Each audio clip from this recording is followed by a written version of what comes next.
In a market where a growing crowd is making it getting increasingly difficult to stand out, the Nissan X-Trail makes a good case for itself. It's a comfortable and practical large SUV, and a common sight on UK roads. It has a problem, though. Nissan has until now only given buyers one diesel engine choice in the X-Trail, a 128 bhp 1.6-liter unit, and while it's competitive in terms of fuel economy and CO2 emissions, it isn't particularly quick.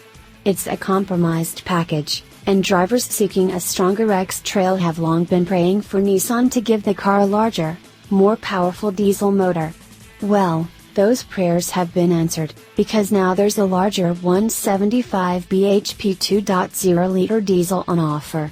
Nissan expects this engine to account for a quarter of X-Trail sales in the UK from now on, so it's an important addition for the brand. Fuel economy and CO2 emissions have been a big draw for X-Trail buyers so far, because while the existing 1.6 diesel isn't as powerful as the big units found in most rivals, it is cleaner and more efficient.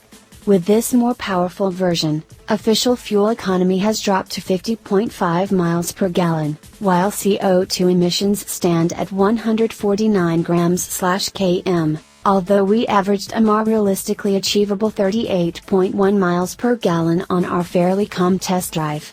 There's certainly more low-end pulling power, but it runs out of puff higher up the rev range in similar diesels, and rivals such as the Mazda CX-5 or Hyundai Santa Fe are more flexible still.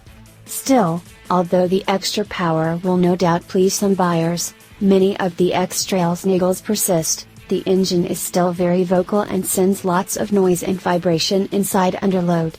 There is a slightly better throttle response with this engine, though, and it combines well with the standard 6-speed manual transmission.